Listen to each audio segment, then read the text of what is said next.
El tiempo avanza con paso constante y en su transcurso deja marcas en la piel y en el ánimo. Sin embargo, no todo envejecimiento depende de los años. Hay hábitos silenciosos, pensamientos ocultos y gestos cotidianos que desgastan con más rapidez que el calendario. Y, de la misma manera, existen prácticas discretas, a menudo olvidadas, capaces de conservar la frescura del espíritu y la vitalidad del cuerpo. Los antiguos sabios lo intuían sin necesidad de nombres médicos. Vivieron con sencillez, atentos a lo que fortalece y a lo que debilita, observando cómo la calma protege más que el exceso, cómo la disciplina vigoriza más que el lujo. Sus palabras, unidas a los descubrimientos de la ciencia actual, revelan un camino sereno hacia una vida más ligera, más clara, más joven en lo profundo. El alma que aprende a habitar en la sobriedad, en la calma y en el ejercicio discreto de la virtud, encuentra un refugio contra el desgaste. Cada práctica, aunque pequeña, se convierte en un escudo invisible. En ella se halla la posibilidad de rejuvenecer sin artificios, simplemente recordando la fuerza de lo esencial. Y así, mientras el día se abre y el aire acaricia la piel, podemos comenzar con una de esas enseñanzas menos conocidas, donde el cuerpo y el espíritu se despiertan en el contraste entre lo acogedor y lo áspero, entre el calor que envuelve y el frío que despierta. El agua caliente se desliza por la piel como un velo que se abre lentamente, envolviendo cada músculo en una caricia tenue. El vapor asciende en columnas suaves y perfuma el aire con la quietud de lo invisible. Todo parece detenerse en ese instante, la respiración se hace más lenta, los párpados se sienten pesados, el corazón late con un ritmo pausado, como si quisiera acompañar a la calma que brota del calor. En ese espacio, el cuerpo parece retroceder en el tiempo, recuperar la inocencia del descanso y la ligereza de lo simple.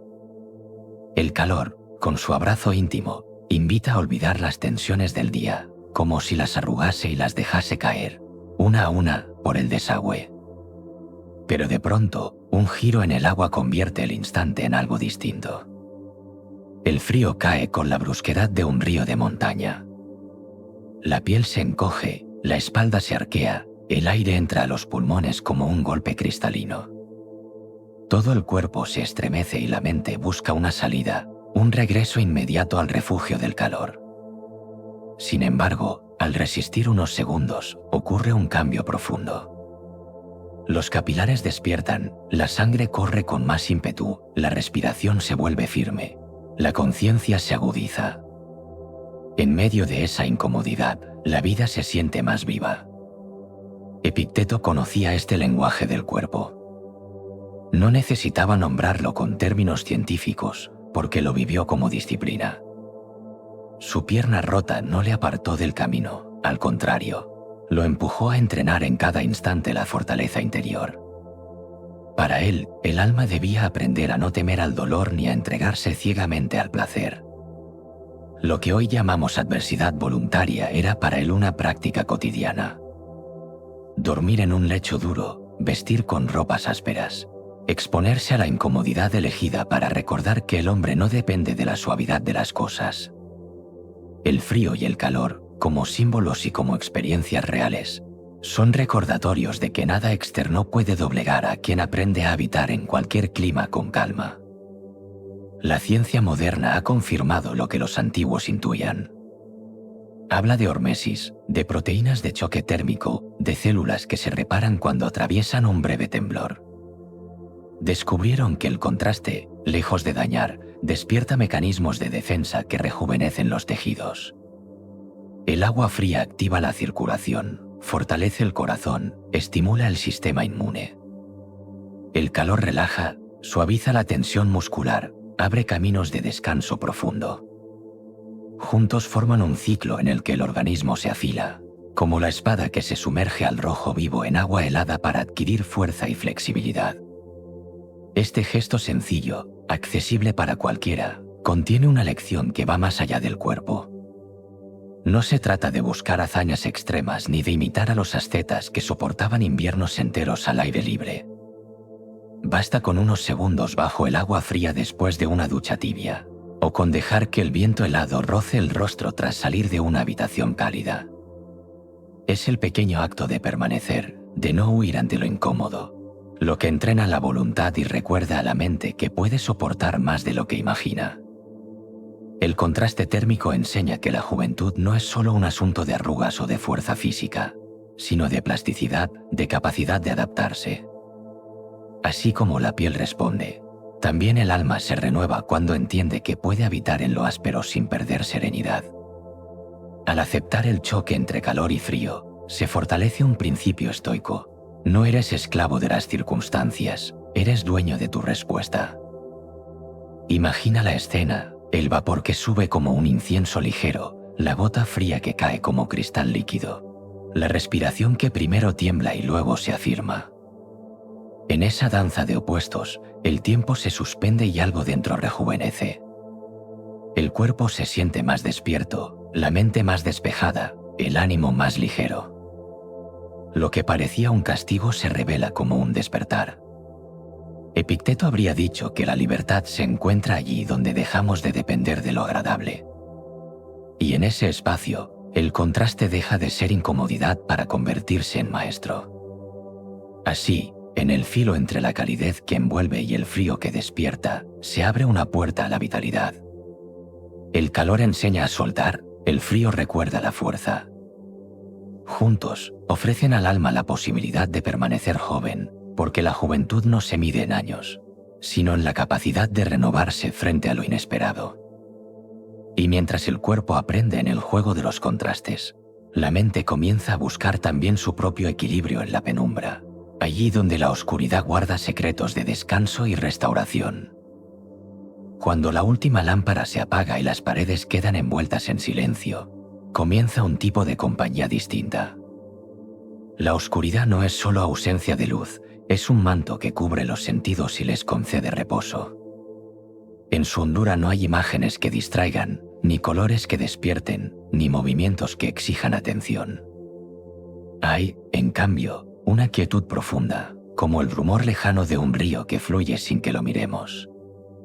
El aire parece más denso, más lento, como si cada partícula flotara sin prisa, esperando a que el cuerpo ceda al descanso. En Roma, las noches eran a menudo bulliciosas, pero incluso allí encontraba momentos de penumbra en los que la mente se serenaba. Aprendí que el alma necesita ese espacio, tanto como los ojos necesitan el párpado que los cubre. La penumbra guarda un poder que no se manifiesta de inmediato, pero que se percibe con el tiempo. Los sueños se vuelven más hondos, la memoria se restaura, los pensamientos se ordenan. La ciencia moderna le ha dado un nombre a este regalo, melatonina. Esta sustancia, que el cuerpo produce en la oscuridad, es la guardiana del descanso profundo. Cuando la luz artificial invade la noche, se interrumpe su labor secreta. La mente permanece alerta, el cuerpo no se repara con la misma eficacia, la piel no recupera su frescura. Pero cuando la oscuridad se respeta, la melatonina cumple su tarea silenciosa, rejuvenece desde adentro, como un jardinero invisible que poda lo marchito y fortalece lo vivo. El descanso verdadero no se mide en horas, sino en profundidad. Una noche breve en completa oscuridad puede renovar más que largas horas bajo un resplandor constante. El organismo, al percibir la penumbra, reconoce la señal ancestral de que es hora de reparar lo dañado y de abrir espacio para lo nuevo. Es en ese instante cuando el cerebro limpia sus desechos, cuando las neuronas recuperan energía, cuando las células de la piel se regeneran con más vigor. La oscuridad, tan temida por algunos, se convierte en medicina. No se trata de huir de la luz, sino de concederle al cuerpo su derecho a la sombra. Apagar la pantalla un poco antes, cubrir la ventana, dejar que la habitación se vista de noche completa. Es un gesto humilde que sostiene al organismo entero. Así como un campo no da frutos si nunca descansa, el cuerpo no se conserva joven si no conoce la verdadera noche. El silencio que acompaña a la penumbra también rejuvenece. En él, la respiración se oye con más claridad, los latidos marcan un compás íntimo, los pensamientos se diluyen en un murmullo lejano. El alma, Al cobijarse en la oscuridad, aprende que la serenidad no se busca en lo visible, sino en lo invisible. Allí, donde nada reclama atención, surge la posibilidad de soltar. Recuerdo haber escrito que el día más feliz es aquel que transcurre sin turbación. La oscuridad favorece esa calma, porque nos libera de estímulos y nos entrega a la pausa. El hombre que teme a la noche no ha comprendido que en ella descansa su fuerza futura. Y quien la acepta descubre que la juventud no se guarda en un frasco, sino en las horas silenciosas donde el cuerpo se rehace. Así como el contraste del calor y el frío despierta al organismo, la penumbra lo adormece con sabiduría, preparándolo para un nuevo amanecer. Entre esos dos extremos, el choque de los elementos y el refugio de la sombra, se equilibra el arte de permanecer vivo con plenitud. Y de la penumbra nace otra enseñanza aún más severa, la de habituar al alma a la incomodidad elegida, pues no basta con descansar en la sombra, también es preciso entrenarse en aquello que voluntariamente incomoda. El cuerpo, acostumbrado al abrigo constante y a la suavidad de los tejidos, se vuelve frágil cuando no conoce otra cosa. El alma, expuesta siempre a lo cómodo, olvida que puede resistir mucho más de lo que imagina. Por eso, a veces, conviene elegir lo incómodo, aunque no sea necesario. Dormir en un lecho más duro, caminar con sandalias en lugar de calzado mullido, soportar el hambre unas horas más, vestir con una tela áspera. No porque la vida carezca de placeres, sino porque el hombre libre debe recordar que no depende de ellos. Epicteto hablaba con la autoridad de quien nació esclavo y nunca conoció el lujo. Decía que la riqueza no estaba en lo que poseemos, sino en lo que podemos prescindir. En su enseñanza, la adversidad voluntaria no era un castigo, sino un entrenamiento. Igual que el músico practica escalas para preparar su arte, o el soldado repite movimientos antes de la batalla, así el filósofo se ejercita en lo incómodo para no ser esclavo de lo fácil. En la práctica, esto significa exponerse a pequeñas incomodidades elegidas antes de que la vida las imponga. Saltarse una comida para recordar que el hambre no mata en pocas horas. Caminar bajo la lluvia sin refugio, aprendiendo que el agua moja pero no hiere. Viajar con pocas pertenencias, comprobando que casi nada es imprescindible. Al principio, la mente protesta, se rebela, exige volver al amparo de lo habitual. Pero si se persevera, ocurre algo curioso, el alma gana en amplitud, la voluntad se siente más ligera, y lo que antes parecía insoportable se vuelve simple. La psicología moderna reconoce en esta práctica un valor profundo. La llama exposición voluntaria al estrés. Cuando una persona se somete a pequeñas dosis de incomodidad, entrena su sistema nervioso para responder con calma. El cuerpo se adapta, la mente se fortalece y la vida cotidiana deja de ser una amenaza constante. Así como el atleta desarrolla músculo levantando peso, el alma se robustece enfrentando voluntariamente pequeñas cargas. En ese entrenamiento, se rejuvenece porque la fragilidad y el miedo son los que envejecen con mayor rapidez. No se trata de buscar sufrimientos extremos, sino de recordar que la comodidad perpetua marchita. Un cuerpo que nunca siente frío se vuelve más débil frente al invierno. Una mente que nunca se priva de placer se hace esclava de él. En cambio, quien elige de vez en cuando lo áspero, lo duro, lo poco, descubre que la vida puede ser llevada con más calma. El alma, liberada de la tiranía de lo agradable, rejuvenece como un río que se abre paso entre rocas, fuerte porque conoce la resistencia. Imagina un día en el que, en lugar de elegir el camino corto, eliges el más largo. O una noche en la que descansas sobre una superficie firme en vez de mullida. No es el cuerpo lo que más importa en esa elección, sino el recuerdo silencioso de que puedes prescindir de lo que otros llaman imprescindible. Esa certeza es un alivio, una liberación, una forma de juventud. Porque la vejez no está solo en las arrugas, sino en el miedo constante a perder lo que se tiene. Y quien entrena la adversidad voluntaria aprende que nada es tan necesario como parece. De este modo, El frío no asusta, el hambre no domina, la incomodidad no derrota. El alma se vuelve ligera, el cuerpo más dispuesto, la mente más clara. Epicteto decía que nadie es libre si teme al dolor. Al entrenarse en lo incómodo, uno aprende a vivir sin cadenas. Y esa libertad interior es el más profundo rejuvenecimiento, porque el miedo, más que los años, es lo que hace envejecer. Así como el contraste de calor y frío despierta la vitalidad, y la oscuridad ofrece el descanso reparador, la adversidad voluntaria fortalece la raíz misma de la vida. Y al fortalecerla, nos prepara para mirar de frente incluso al dolor que no hemos elegido. El dolor aparece sin pedir permiso. A veces es leve, como una presión tenue en la sien o un músculo que se tensa tras un esfuerzo. Otras veces llega como una corriente más intensa, ocupando todo el espacio de la conciencia. La reacción natural es huir, buscar distracción, medicación, cualquier cosa que lo disuelva. Pero hay otra forma de habitarlo, una que los sabios aprendieron no como teoría, sino como necesidad. Epicteto conoció el dolor desde joven.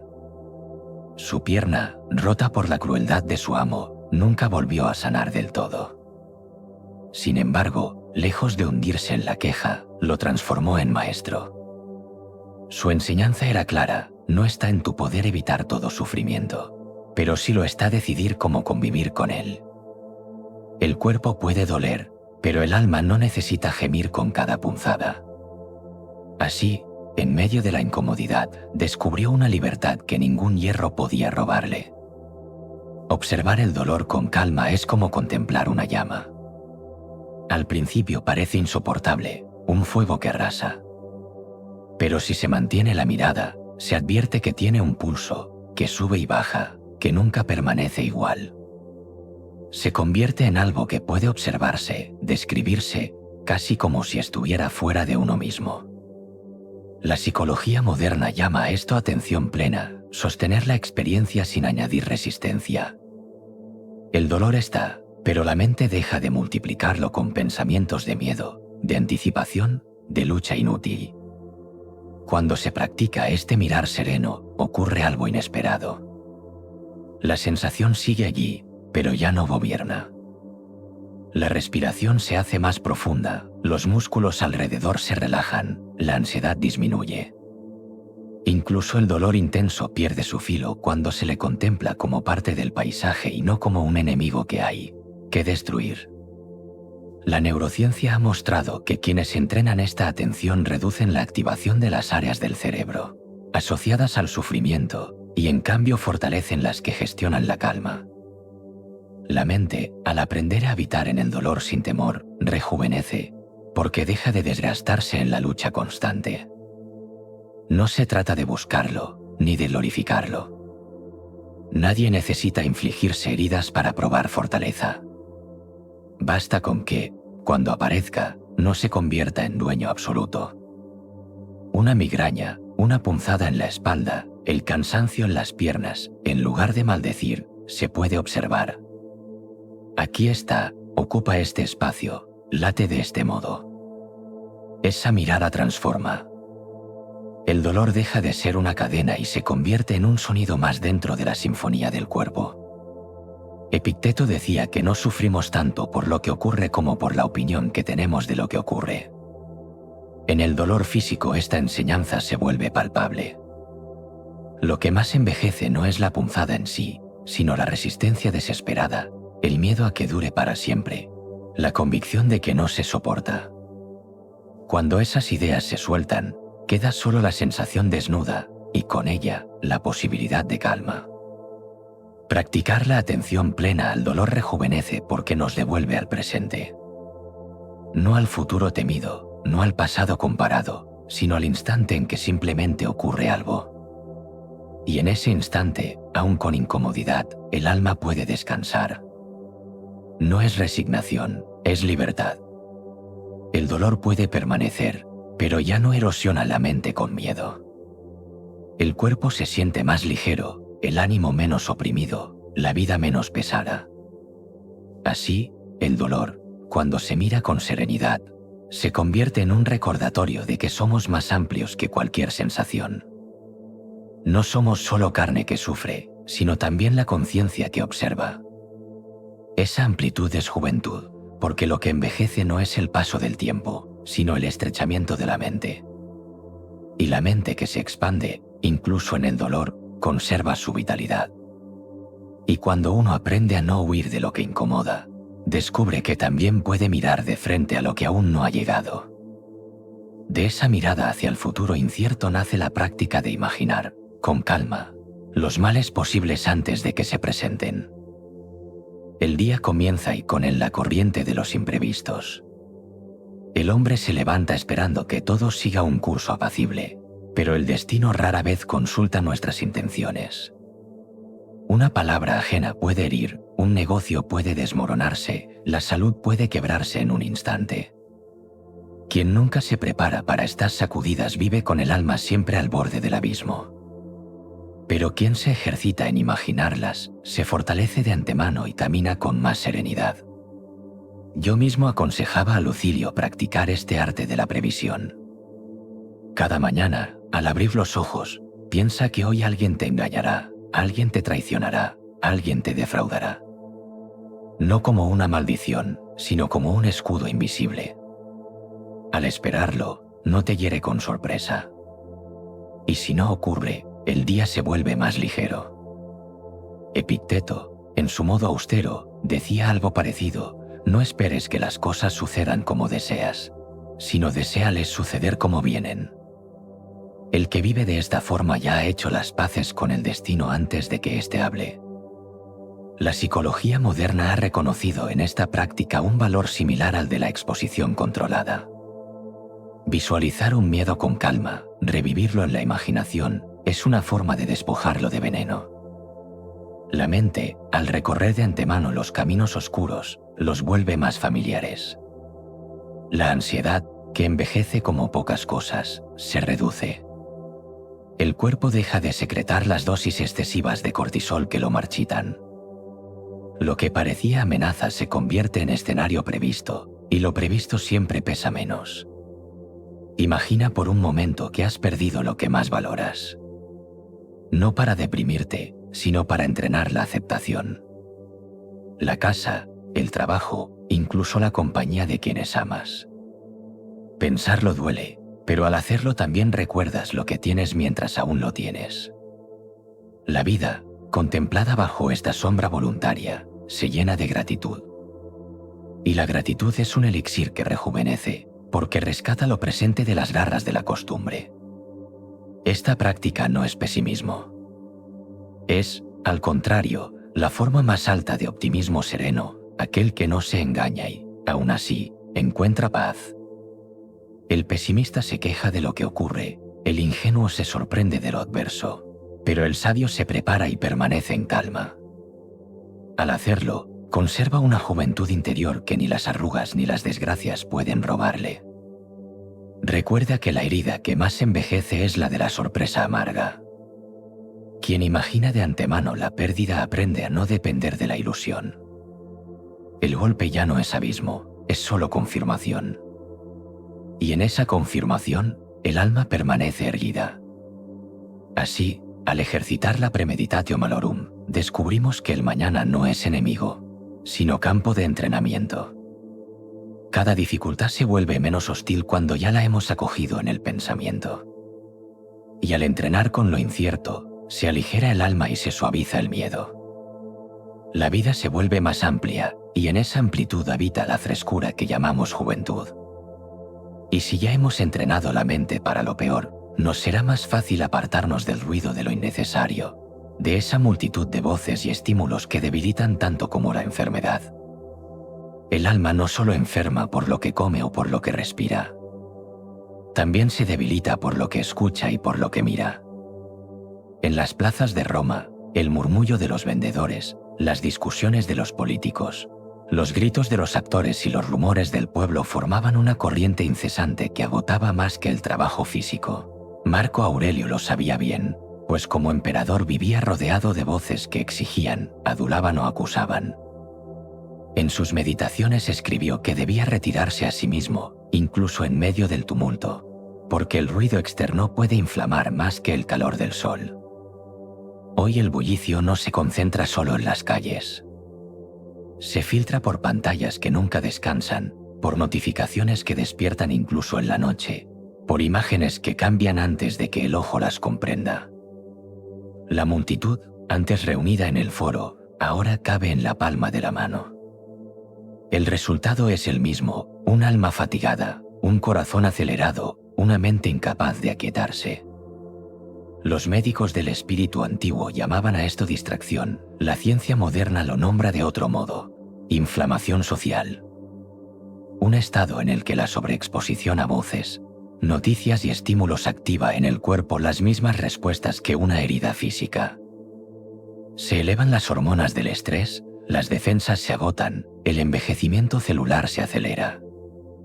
El cerebro, sobrecargado de fragmentos de información, pierde claridad y se marchita más rápido. Lo que parece simple entretenimiento en exceso se convierte en un veneno lento. El sabio, consciente de este peligro, se retira en intervalos. No por desprecio a los demás, sino por respeto a sí mismo. Marco Aurelio decía que debía construirse una ciudad interior, un refugio donde la multitud no pudiera entrar. Ese lugar existe para cualquiera: apagar por un momento los sonidos, guardar silencio, dejar reposar los sentidos. Es una medicina más poderosa que muchos remedios externos. Imagina un día sin la urgencia de responder a cada llamada, un paseo sin mirar la pantalla, una comida sin voces ajenas colándose por un aparato. El cuerpo agradecerá esa pausa como agradece el agua fresca en verano.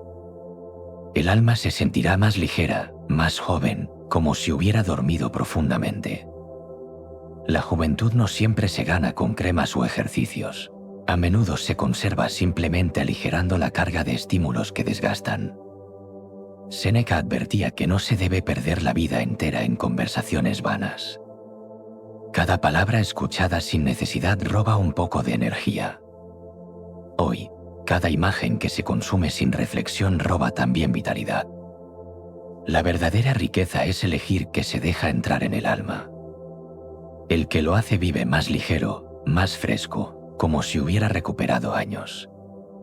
De este modo, reducir el ruido no es un lujo, sino un deber para quien desea permanecer joven de espíritu. La inflamación social, invisible pero constante, se disuelve en el silencio buscado.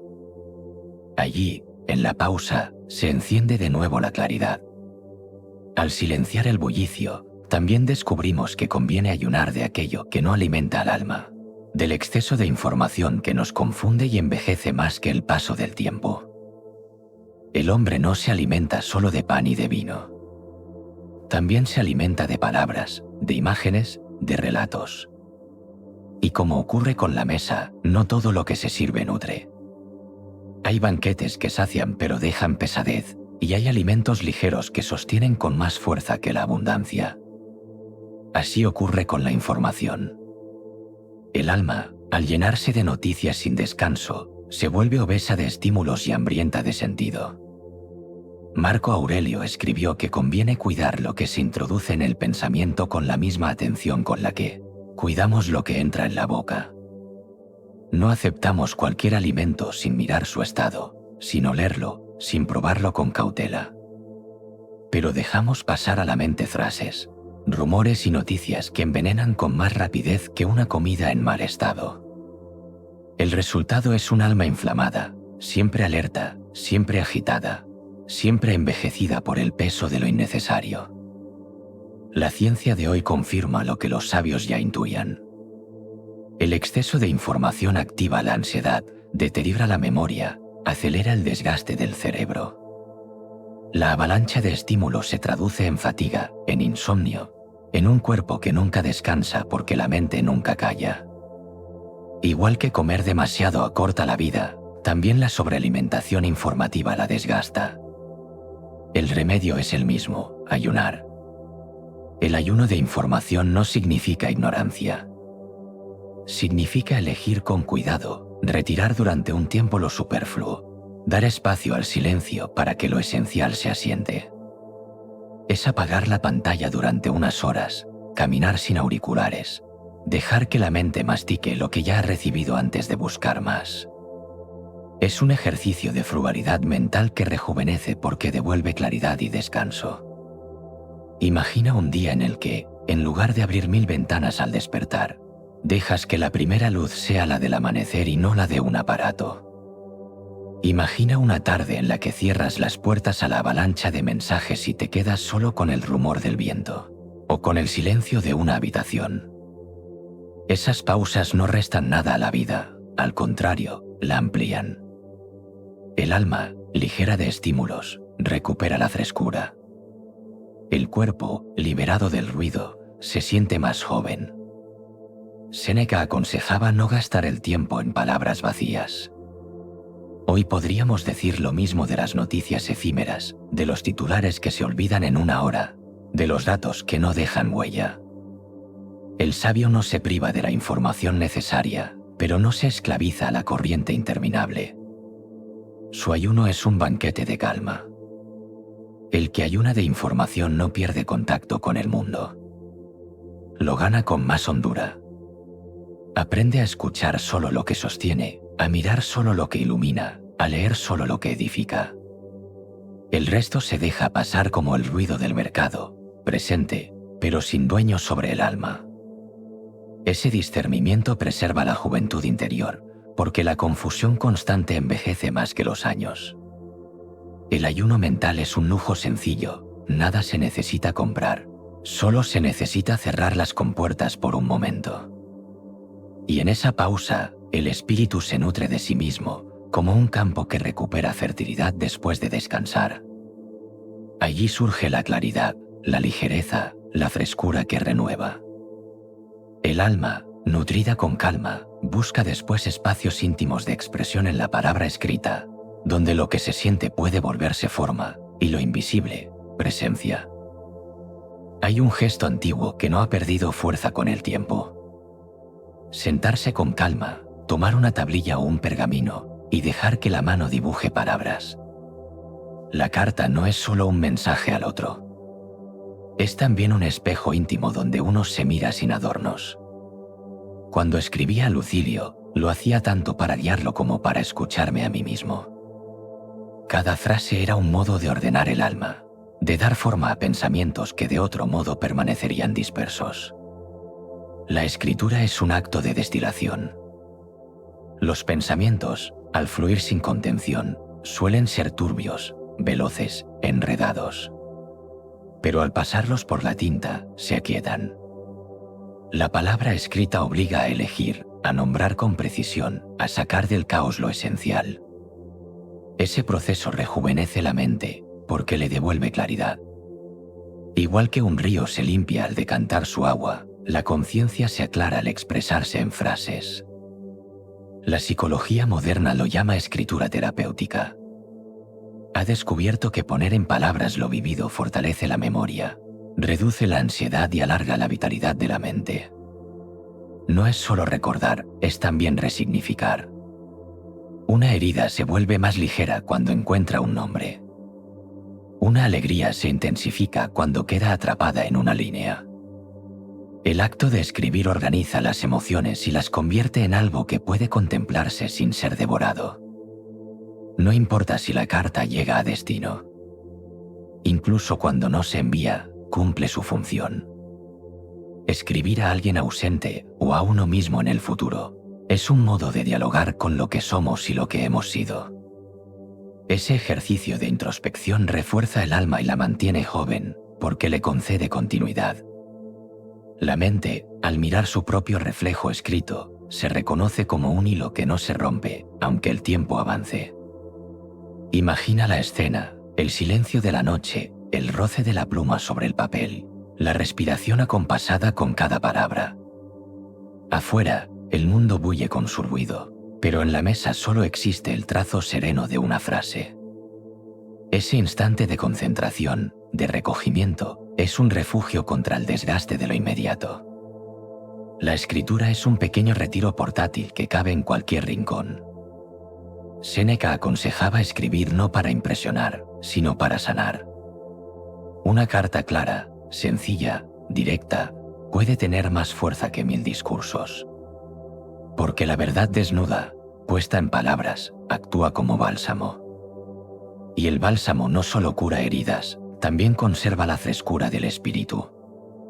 El alma que escribe aprende a escucharse, y en esa escucha se mantiene ligera, sin el peso de lo no dicho. Así, cada carta, cada párrafo, es un ejercicio de rejuvenecimiento. No porque borre años, sino porque devuelve ligereza a la mente. El que escribe se aligera de recuerdos dispersos, de emociones sin forma, de pensamientos que pesaban. Al convertirlos en letras, los suelta. Y soltar rejuvenece más que acerrarse. Y tras la palabra escrita, el paso lento sin destino se convierte en meditación en movimiento, donde la mente encuentra en el camino lo que la pluma encontró en la página. Hay un modo de caminar que no persigue metas. No mide la distancia, no calcula el tiempo, no se inquieta por la llegada. Es el andar lento, sin dirección precisa, que convierte cada paso en un descanso. Roma conocía bien el bullicio de sus calles, los pregones de los comerciantes, el traqueteo de los carros. Pero incluso en medio de ese ruido era posible perderse en un sendero apartado, en un patio silencioso, en un camino de campo. El caminar sin destino se volvía entonces una forma de contemplación. Marco Aurelio hablaba de refugiarse en sí mismo, y en ese retiro el paseo era compañero fiel. Sus meditaciones nacían muchas veces de ese tránsito, no un viaje hacia un lugar, sino un viaje hacia adentro. El ritmo de los pies sobre la tierra acompasa la respiración, aquieta la mente, abre espacio al pensamiento sereno. El cuerpo se mueve, pero el alma se queda quieta, y en esa quietud interior se despierta una claridad que rejuvenece. La ciencia actual confirma este efecto. Caminar sin rumbo fijo estimula regiones del cerebro que favorecen la creatividad, la memoria y la regeneración neuronal. No es solo ejercicio físico, es una forma de reorganizar la mente.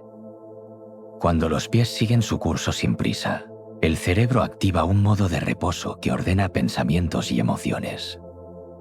Es como si cada paso fuera un borrador suave que limpia lo que sobra y deja espacio para lo nuevo. Esa renovación interna es una forma sutil de juventud. Imagina el aire rozando la piel, los sonidos lejanos de pájaros o de hojas movidas por el viento. Ninguna prisa, ningún destino. Solo el contacto con el suelo y el fluir de los pensamientos que se enredan y se desenredan sin esfuerzo. El alma, al liberarse de la urgencia de llegar, encuentra descanso en el simple hecho de andar.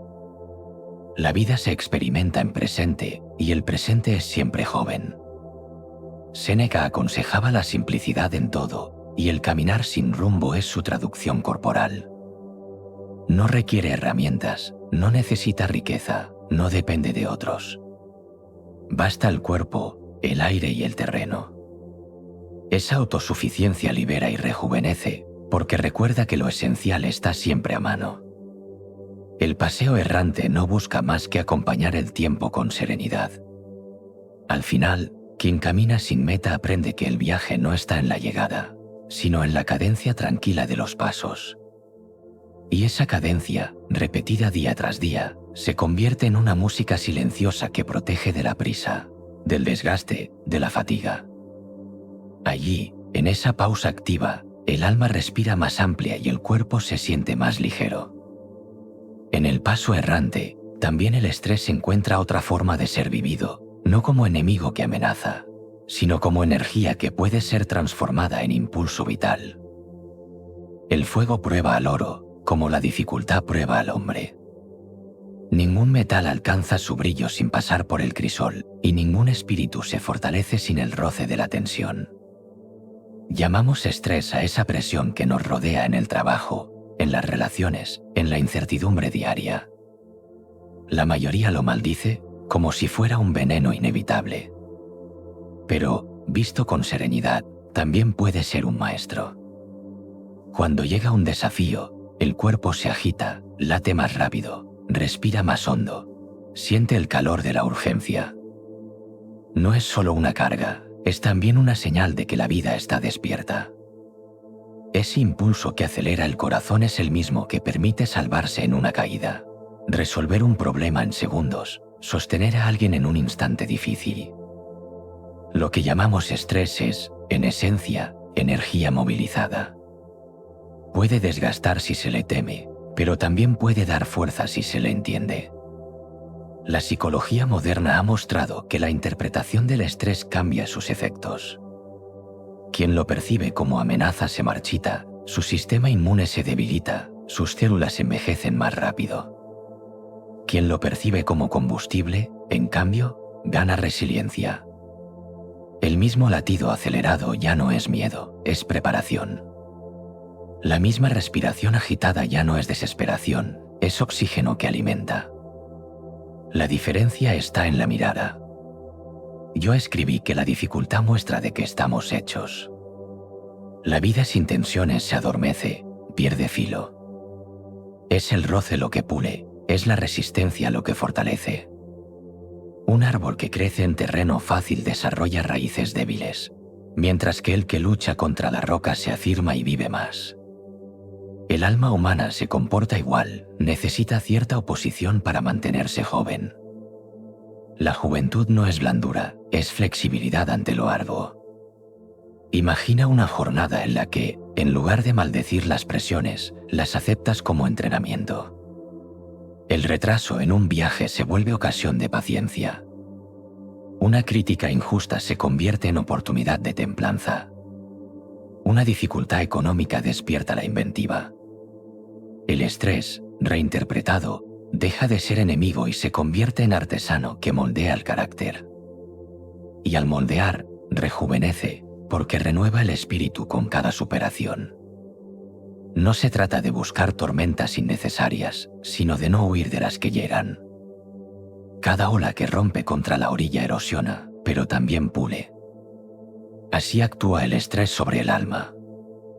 Puede desgastarla o puede darle forma. La elección está en la manera de mirarlo. Séneca decía que ningún hombre es desgraciado si ha comprendido el valor de la adversidad. En esa comprensión habita la ligereza que conserva joven al corazón. Quien aprende a ver el estrés como aliado camina con más serenidad. Sus días no son menos intensos, pero sí menos pesados. El cuerpo deja de marchitarse bajo el miedo y la mente se abre a la posibilidad de crecer. Ese cambio de mirada es, en sí mismo, un rejuvenecimiento, porque disuelve la amargura y enciende la fortaleza. Y si el estrés puede transformarse en oro, también los recuerdos pueden convertirse en medicina, sosteniendo al alma con imágenes luminosas que la nutren desde el pasado. La memoria no es solo un archivo donde se guardan los días pasados. Es también una fuente que alimenta al presente. Quien la entrena, rejuvenece el alma, porque vuelve a beber de momentos que lo sostuvieron alguna vez. Marco Aurelio solía recordar a los hombres y mujeres que marcaron su vida. En sus meditaciones aparecen maestros, familiares, amigos. No los mencionaba para hacer crónica, sino para agradecer y tomar fuerza. Cada recuerdo era un cimiento sobre el que apoyaba su presente. Recordar con detalle lo luminoso es un ejercicio de renovación. Evocar el olor del pan recién hecho en una mañana de infancia, el sonido de una voz querida en medio de la rutina, el roce de una mano que ofreció consuelo. Al revivir esas escenas con claridad sensorial, el cerebro reactiva circuitos de gratitud y serenidad. La psicología moderna lo confirma. Esta práctica fortalece áreas que regulan la emoción, reduce ansiedad y depresión, y retrasa el deterioro cognitivo. En términos sencillos, recordar lo bueno con detalle mantiene joven la mente. El alma que se acostumbra a fijarse solo en heridas se marchita más rápido. Cada recuerdo amargo repetido se convierte en una carga que pesa sobre los hombros. Pero cuando el recuerdo se orienta hacia lo que sostuvo, hacia lo que dio sentido, la vida se siente más ligera. Esa ligereza es juventud, porque devuelve la capacidad de sonreír incluso en la vejez. Yo mismo aconsejaba a Lucilio contemplar la fugacidad de todo, pero no para desesperar, sino para valorar. Cuando uno revive un instante de belleza, aunque ya haya pasado, lo rescata del olvido y lo trae como medicina. El tiempo no se puede retener, pero se puede saborear. Y saborear rejuvenece, porque convierte el pasado en alimento en lugar de en pérdida. Imagina cerrar los ojos y volver a caminar por un sendero donde las hojas crujían bajo los pies. O volver a escuchar una melodía que alguna vez acompañó un día de calma. El cerebro no distingue del todo entre lo vivido y lo recordado. Al evocarlo, se activan emociones frescas, como si ocurriera otra vez. Esa reactivación emocional alarga la vitalidad. No borra los años, pero les da dulzura. Marco Aurelio escribía que debía agradecer cada ejemplo recibido. En esa gratitud hacia quienes lo habían formado, encontraba la fuerza para soportar el peso de gobernar un imperio. Nosotros, sin imperios que sostener, podemos aplicar lo mismo a la vida diaria. Recordar un gesto de bondad, una palabra sabia, un instante de belleza, es fortalecer la raíz interior. Y al fortalecerla, el alma florece con frescura. El ejercicio no requiere más que unos minutos. Escoger un recuerdo, detenerse en los detalles, saborearlo como si fuera un fruto recién recogido. Ese acto de memoria no es nostalgia, es cultivo de resiliencia. La nostalgia marchita porque mira lo que se perdió. La memoria positiva rejuvenece porque mira lo que aún nutre. Así, los recuerdos se convierten en refugio, no en prisión. Son alimento que se guarda para cuando el presente es áspero. Y en cada evocación agradecida, el alma recupera la ligereza de su juventud. De la memoria brota también la imaginación, que permite ensayar la calma antes de vivirla, como si la mente pudiera anticipar con serenidad lo que el destino aún no ha revelado. La mente tiene un poder que muchas veces pasa desapercibido. No se limita a registrar lo que ocurre, también puede ensayar lo que aún no ha sucedido. Epicteto enseñaba a sus discípulos a imaginar cómo actuaría un sabio frente a la adversidad.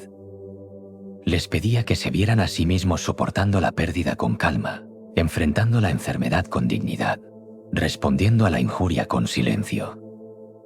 No era un juego de fantasía, sino un entrenamiento del espíritu. Visualizar no significa escapar del presente, sino prepararse para él. El cerebro, al imaginar una acción, activa circuitos similares a los que emplea al ejecutarla.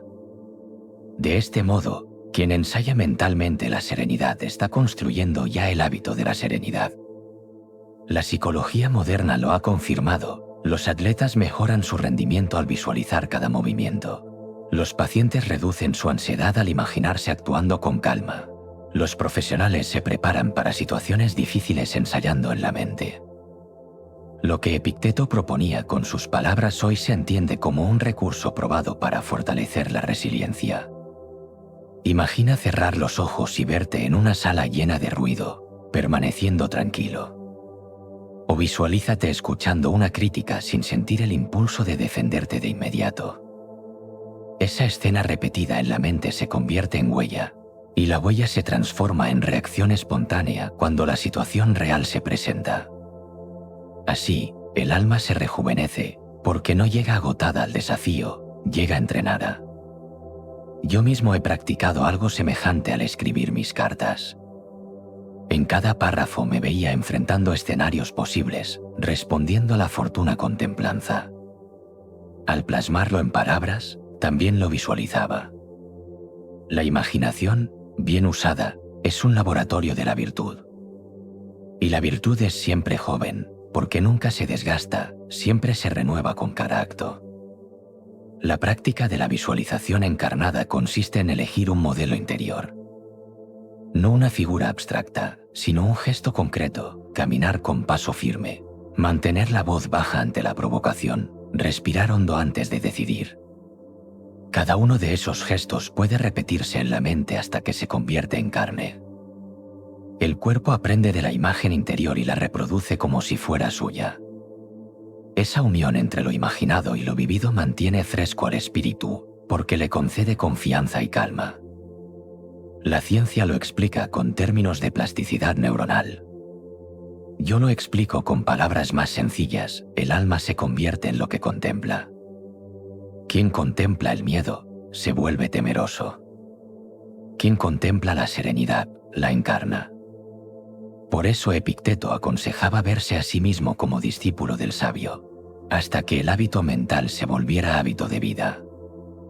Este ejercicio es silencioso y discreto. No requiere más que unos minutos de recogimiento. Pero sus frutos son hondos: calma en medio del ruido, dignidad en medio de la pérdida, fortaleza en medio de la adversidad. La juventud interior no es más que esa capacidad de responder con frescura a lo inesperado. Y la visualización encarnada es un camino directo hacia ella.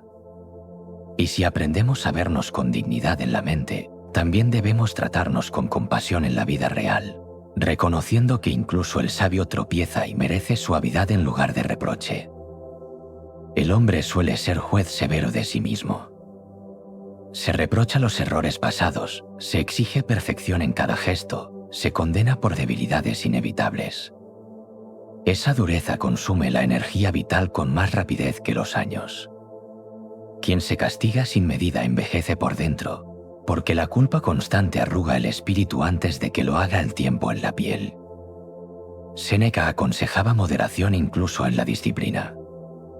La virtud no se alcanza golpeándose a uno mismo, sino conduciéndose con firmeza y también con humanidad. La psicología moderna lo llama autocompasión consciente. Consiste en reconocer la fragilidad sin despreciarla, en mirarse con la misma ternura que se ofrece a un amigo en apuro. No es indulgencia, porque no niega la falta. Es comprensión, porque acepta que errar forma parte de la condición humana. El cuerpo responde a esta mirada suave. Cuando la mente deja de castigarse, desciende la tensión, se calma el pulso, se reduce la inflamación invisible que corroe desde dentro. Estudios recientes muestran que quienes cultivan autocompasión presentan niveles más bajos de cortisol y mayor longevidad celular. Lo que parece un gesto blando se convierte en un escudo biológico. El perdón hacia uno mismo rejuvenece, porque disuelve la acidez interna que desgasta. Imagina hablarte como hablarías a alguien que amas. No con excusas, sino con aliento. Caíste, pero puedes levantarte. Erraste, pero puedes aprender. Fracasaste, pero sigues siendo digno. Esa voz interna, repetida con calma, repara. El alma ya no se marchita en la culpa, sino que se abre como un campo tras la lluvia. La compasión interior da espacio para crecer, y ese crecimiento es frescura. Yo escribí que nadie es más desgraciado que quien se odia a sí mismo. El odio interior envejece porque encierra en una prisión sin salida. La autocompasión libera. Permite seguir adelante sin cargar cadenas invisibles. Ese avance ligero es juventud, la capacidad de renovarse después de cada caída. Este ejercicio no requiere testigos ni palabras altas. Se practica en silencio, en la intimidad de la conciencia. Consiste en detener la voz que hiere y reemplazarla por otra más justa. Ni demasiado severa, ni demasiado indulgente. Firme en la dirección, pero suave en el tono. Como un maestro que guía sin humillar. Esa combinación es la que mantiene joven al alma, porque le concede la posibilidad de levantarse una y otra vez sin perder ánimo. La compasión hacia uno mismo no debilita. Fortalece, porque da raíces más hondas. El que se trata con humanidad soporta mejor las pruebas externas, porque no lucha además contra sí mismo. Y al soportarlas con calma, conserva frescura aún en medio de la tormenta. La compasión hacia uno mismo es también tolerancia hacia la incertidumbre que acompaña a cada jornada, porque quien se acepta con suavidad puede aceptar también lo que el destino trae sin derrumbarse. Ningún hombre conoce con certeza qué traerá el día siguiente. El futuro se presenta como un horizonte envuelto en niebla, se distinguen formas, pero nunca del todo claras. Muchos se angustian por esa neblina, buscando en ella respuestas que no llegan. Esa lucha contra lo incierto consume fuerzas, marchita la mente, envejece el ánimo. Porque lo que más desgasta no es la dificultad real, sino la espera inquieta de lo que puede suceder. Marco Aurelio lo entendía con nitidez. Decía que la vida es un río que fluye según leyes que no controlamos, y que el hombre sabio debe aprender a navegar en esa corriente sin pretender cambiar su curso. Aceptar la incertidumbre es aceptar la condición misma de la existencia. Todo lo que creemos seguro puede variar en un instante. La riqueza, la salud, el afecto, la posición. Nada permanece inmóvil. Resistirse a este hecho es luchar contra el cosmos entero, y esa lucha envejece porque nunca termina. La psicología moderna confirma lo que el estoicismo enseñaba. Quien aprende a tolerar la incertidumbre vive con menos ansiedad, duerme mejor, conserva su sistema inmune más fuerte. En cambio, quien necesita controlarlo todo se desgasta en un esfuerzo imposible. La tolerancia a lo incierto rejuvenece porque libera energía. La que antes se gastaba en temores se transforma en presencia serena. Imagina una tormenta que se anuncia en el cielo. No puedes detener las nubes ni cambiar el viento. Puedes, sin embargo, preparar tu casa, encender una lámpara, refugiarte con calma. La tormenta pasará y tu serenidad habrá resistido. Así ocurre con la vida, no controlamos el rumbo de los acontecimientos, pero sí nuestra disposición. Ese cambio de enfoque es lo que separa al sabio del ansioso, al joven de espíritu del que envejece en la espera constante. Séneca aconsejaba vivir cada día como si fuera un regalo que se pudiera perder mañana. No para temer, sino para agradecer. Esa conciencia de lo incierto da frescura a lo presente, porque lo vuelve más vivo. Quien abraza la incertidumbre descubre que cada instante es completo en sí mismo. No hay que esperar a que todo sea seguro para disfrutar de lo que ya está en las manos. La tolerancia a lo incierto es, en verdad, confianza en la vida. No confianza ingenua de que todo saldrá bien, sino aceptación profunda de que todo saldrá como debe salir. El alma que se rinde a este fluir deja de luchar contra sombras. Y al dejar de luchar, recupera la ligereza. Esa ligereza es rejuvenecimiento, porque despeja la frente de arrugas de preocupación y devuelve claridad a la mirada. El que aprende a vivir con lo incierto no se aferra con desesperación ni se anticipa con angustia. Camina como quien acepta el camino aunque no vea cada curva. Ese andar tranquilo conserva la juventud interior, porque libera del miedo. Y el miedo, más que el paso de los años, es lo que verdaderamente envejece. Y aceptando lo incierto, volvemos al principio, vivir con poco, con sobriedad, como el alimento más seguro del alma, sencillo y suficiente, capaz de sostenernos con frescura a través del tiempo. El hombre se engaña pensando que la abundancia en la mesa prolonga la vida. Cree que la juventud se conserva acumulando sabores, colmando platos, persiguiendo manjares exquisitos. Pero lo cierto es lo contrario, el exceso agota, la glotonería marchita, la búsqueda constante de estímulos debilita. El secreto de la frescura está en la simplicidad. En mis días probé la riqueza y también la sobriedad. Descubrí que el pan con un poco de aceite alimenta mejor que un festín interminable. El agua, más fiel que el vino, sostiene el cuerpo sin embriagarlo. Los higos secos, tomados en su tiempo, son un banquete suficiente. El alma agradece lo sencillo porque no pesa, y el cuerpo responde con ligereza porque no se ve forzado a digerir lo superfluo. La ciencia moderna lo explica en términos de inflamación y metabolismo. Una dieta frugal reduce la carga del organismo, mejora la longevidad celular, preserva la vitalidad. El exceso, en cambio, obliga al cuerpo a un esfuerzo constante que lo desgasta, como un caballo que nunca descansa. No es la cantidad lo que rejuvenece, sino la mesura. Imagina una mesa sobria, un cuenco de legumbres, un pedazo de pan, un poco de fruta. ningún lujo, pero tampoco ninguna carencia. Después de comer, el cuerpo se siente ligero, la mente clara, el ánimo sereno. No hay pesadez que arrastre la tarde, ni somnolencia que oscurezca los pensamientos. Esa ligereza es juventud, porque devuelve agilidad al espíritu y frescura al cuerpo. La frugalidad no es pobreza, es elección. Es la libertad de necesitar poco, de encontrar en lo esencial todo lo necesario. El que come con sobriedad no depende de lujos para sentirse vivo.